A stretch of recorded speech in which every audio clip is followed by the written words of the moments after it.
সাধু মতি রচিত প্রভু যিশুর মঙ্গল সমাচার। যিশু তখন ফিলিপের নগরী সিজারিয়ার অঞ্চলে এসে পৌঁছেছেন। তিনি হঠাৎ তার শিষ্যদের প্রশ্ন করে বসলেন, মানবপুত্রকে এই বিষয়ে লোকেরা কি বলে?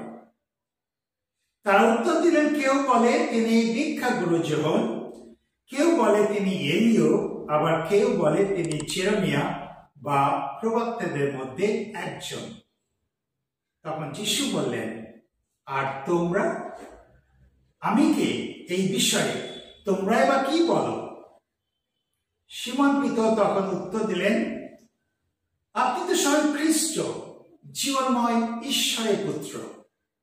উত্তরে যিশু বললেন, যোনার ছেলে সিমন, ধন্য তুমি, কারণ রক্ত মাংসে মানুষ তো নয়, স্বর্গে বিরাজমান আমার পিতাই তোমার কাছে এই সত্য প্রকাশ করেছেন। আর আমি তোমাকে বলছি, তুমি তো পিতর অর্থাৎ পাথর, আর এই পাথরের উপর আমি আমার মণ্ডলী করে তুলব। অধোলোকের শক্তি তাকে কোনোদিন পরাভূত করতে পারবে না। আমি স্বর্গরাজ্যের চাবিকাঠি তোমারই হাতে তুলে দেব। পৃথিবীতে তুমি যা কিছু বেঁধে রাখবে, স্বর্গেও তা বেঁধে রাখা হবে, আর পৃথিবীতে তুমি যা কিছুর বাঁধন খুলে দেবে, স্বর্গেও তার বাঁধন খুলে দেওয়া হবে। তারপর তিনি শিষ্যদের দৃঢ়ভাবে আদেশ দিলেন, তিনি যে খ্রিস্ট এই কথা তারা যেন কাউকে না বলেন। প্রভু যিশুর মঙ্গল সমাচার।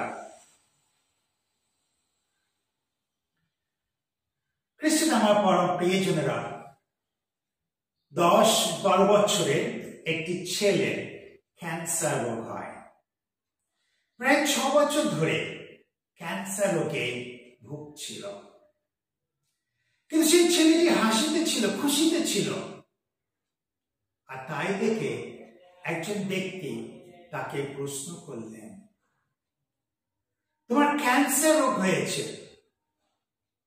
তুমি কষ্ট পাও, ব্যথা পাও, তা সত্ত্বেও তুমি কিভাবে আনন্দে রয়েছো, খুশিতে রয়েছো? তখন সেই ছেলেটি উত্তর দেয়, স্বয়ং ঈশ্বরের জন্য আমি খুশিতে রয়েছি, আনন্দে রয়েছি। কারণ ঈশ্বরের কাছে আমি খুবই মূল্যবান। ঈশ্বর আমার সঙ্গে রয়েছেন, তার ভালোবাসা আমি লাভ করেছি, আর সেই জন্য আমি আনন্দে আছি, খুশিতে আছি। হ্যাঁ, আমার ব্যথা হয়, কষ্ট হয়, কিন্তু যেহেতু ঈশ্বর আমার সঙ্গেই আছেন, সেই জন্য আমার কষ্টটা অত মনে হয় না। আমি আনন্দে আছি, খুশিতে আছি। তবে আমি খুবই কষ্ট পেতাম যদি এই রোগটা আমার বোনদের হতো বা আমার বাবা বা মার হতো, তখন আমি ভীষণ ভীষণ কষ্ট পেতাম। কিন্তু যেহেতু ঈশ্বর আমাকে বেছে নিয়েছেন, আর সেই জন্য আমি আনন্দে আছি, খুশিতে আছি, কারণ তিনি আমার সঙ্গে আছেন। আমার প্রিয়জনেরা, এই ঈশ্বরের ভালোবাসা বা ঈশ্বরকে পেতে গেলে আমাদেরকে কি করতে হবে?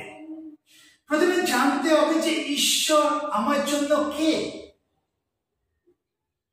আজকে মঙ্গল সমাচারে আমরা শুনলাম যিশু তার শিষ্যদের জিজ্ঞাসা করছেন, আমি কে? এই বিষয়ে লোকেরা কি বলে? তখন তারা উত্তর দেয়, কেউ বলে দীক্ষাগুরু যোহন, কেউ বলে এলিয়, বা কেউ বলে প্রবক্তাদের মধ্যে একজন। তারপরে যিশু ব্যক্তিগতভাবে তার শিষ্যদের জিজ্ঞাসা করলেন যে আমি কে? এই বিষয়ে তোমরাই বা কি বলো?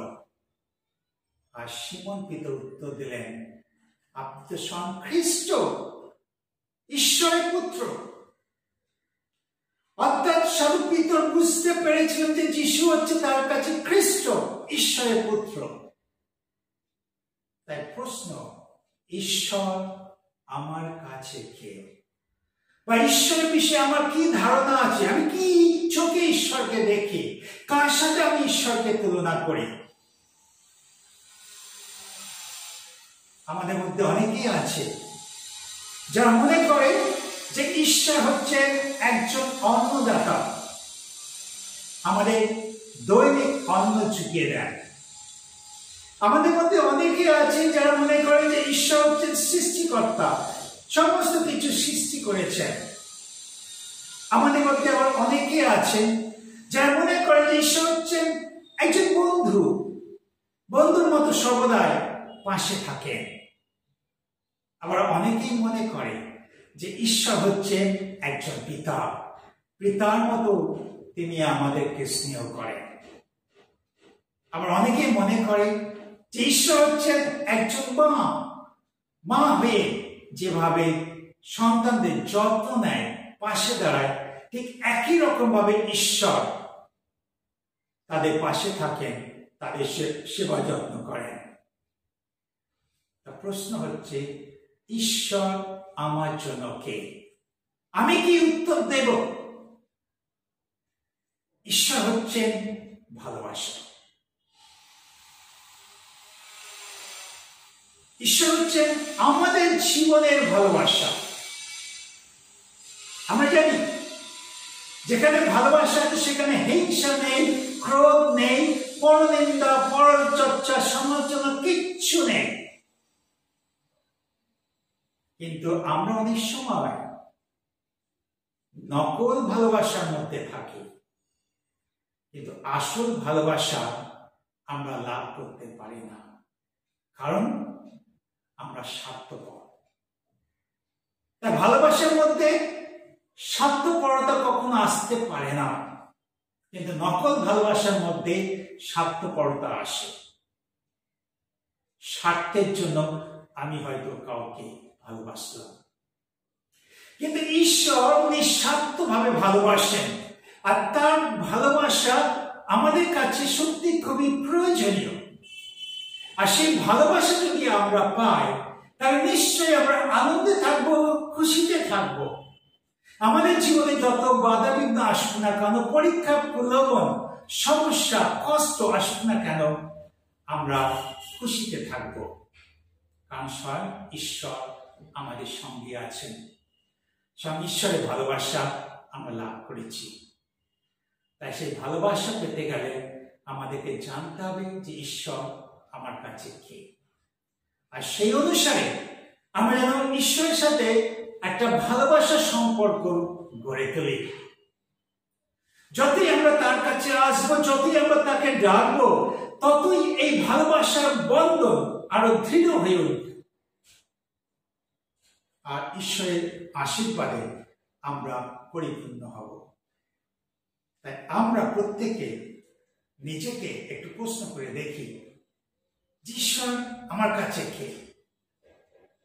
আমি কি চোখে ঈশ্বরকে দেখি?